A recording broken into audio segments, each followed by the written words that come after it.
Olá, turminha! Sejam bem-vindos a mais uma aula de História. Hoje nós vamos falar um pouquinho sobre o patrimônio nacional. E aí, galerinha, como estão vocês? Vamos lá! Começamos com essa imagem aí muito linda do Morro do Pão de Açúcar, lá no Rio de Janeiro.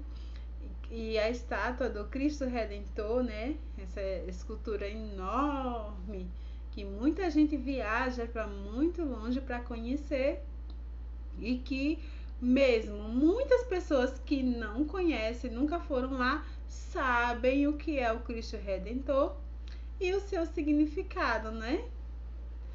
E esse tipo de monumento, de patrimônio, eles ajudam a contar a história do nosso país. Mas será que o Brasil sempre teve um patrimônio histórico? Será que a história do Brasil está preservada? Vamos discutir um pouco? Pegue seus livrinhos aí, entre as páginas 190 e 195. Vamos lá? Para início, a gente começa com essa imagem que eu já falei para vocês o que é. Então vamos lá no ícone Conversa Vai, lá tem bem assim. Existe um monumento no Brasil que você considera especial para a nossa história e a nossa identidade? E aí, tem? O que é que vocês pensam sobre isso? Vamos lá. No próximo ícone tem assim, o ícone conversa, vem. Muitas de nossas heranças culturais vêm dos portugueses, que iniciaram a colonização do território brasileiro. Herdamos dele a noção de patrimônio familiar e religioso com, com o cristianismo. Você acha que o nosso patrimônio é idêntico ao dos portugueses? Será que o nosso patrimônio histórico e cultural é igual ao dos portugueses? Vamos refletir um pouco sobre esses dois ícones que a gente viu agora.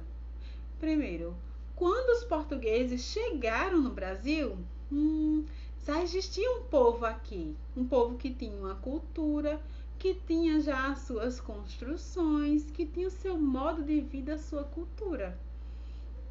E além dos portugueses que vieram para cá e trouxeram consigo as informações e as vivências de suas culturas, da cultura portuguesa, eles trouxeram também os africanos que também contribuíram com a sua cultura, com o seu modo de vida, para formar, daí sim, a população brasileira como a gente conhece hoje em dia. Então, a nossa cultura brasileira, vai perpassar essas três etnias, entre outras que foram se agregando ao nosso país, né? Vamos avançar mais um pouquinho e vamos pensar patrimônio histórico na história do Brasil. Esse aí vocês vão fazer a leitura e também vamos pensar um pouquinho, né, sobre como os portugueses chegaram aqui, o que é que eles preservaram de cultura, do que já tinha e o que foi que eles acrescentaram também. Bom, quando os portugueses chegaram no Brasil, que já tinham os indígenas, pouca coisa sobrou, né, da cultura indígena. Só aquilo realmente, aqueles indígenas que estavam bem para dentro do país, onde a influência portuguesa não alcançava tanto. Porque a intenção dos portugueses era, além de colonizar, explorar o país e depois colonizar, foi também de catequizar, ou seja, dar aqueles habitantes que eram considerados índios, que não tinham, como se eles não tivessem uma cultura própria, eles negaram isso, então eles iam transformá-los em novos católicos, novas ovelhas para o cristianismo. Então, eles não se importavam muito não com a cultura que tinha no Brasil, não. Eles queriam estabelecer a cultura deles, tá? E aos poucos as outras foram se agregando, até porque os africanos tinham, que foram trazidos também, de forma forçada para o Brasil, tinha também a cultura deles, e isso era muito forte, e aos poucos foi se misturando todas essas culturas, todas essas etnias que tinham aqui no Brasil, tá? Então, a gente pode conversar um pouco sobre essas condições de escravidão dos africanos trazidos para o Brasil e refletir sobre esse patrimônio histórico. Como é que esse patrimônio, então, foi construído? Já que era dessa forma naquela época. Olha só. As coleções imperiais. Nessa parte, a gente vai falar sobre Dom Pedro e Dom Pedro I. Com que tipo de cultura realmente eles se importavam? Que tipo de preservação de patrimônio eles se importavam? Eles geralmente colecionavam objetos da cultura egípcia. Ou seja, a cultura brasileira não era valorizada, não era importante preservá-la. O que já tinha de arquitetura, ou de escultura, ou de comida típica, não. Eles se importavam mais com a cultura egípcia. E acabava trazendo muitas peças, como moedas, múmias, para o Brasil. Essa parte é bem interessante, vocês podem dar uma olhadinha. E também na RA, tá certo? Vejam a RA, que mostram um pouquinho sobre esses objetos que eram trazidos, que foram retirados do Egito por outras culturas, tá? E aí, a gente pode refletir um pouco também sobre essa questão de trazer objetos de outra cultura, retirar do local esses objetos, essas esculturas, ou tudo que ajuda a contar a história daquele lugar, né? Então tem aí essa questãozinha aí, tá? No ícone com a lupa na mão, na página 193. Por que você acha que os imperadores do Brasil e a elite se interessavam pelo Egito antigo? O que será que tinha de tão interessante lá, que eles se interessavam por lá e não pelo Brasil, onde eles estavam explorando? Vamos pensar um pouco sobre isso, tá? E escrevam aí a opinião de vocês. Você acha que as relíquias egípcias espalhadas ao redor do mundo devem ser devolvidas ao Egito? Justifique sua resposta. Você acha justo que essas pessoas que colecionam esses bens devolvam eles para os verdadeiros donos? Vamos pensar um pouquinho sobre isso. Agora, a criação do patrimônio nacional. Ufa, até que enfim resolveram criar o patrimônio nacional brasileiro, né? Que ocorreu após a proclamação da República em 1889, onde se aumentou o interesse por essa identidade cultural brasileira, de entender quem é esse povo, o que é que ele faz, quais são as comidas típicas desse povo, quais são as danças, quais são os eventos culturais, o que esse povo construiu.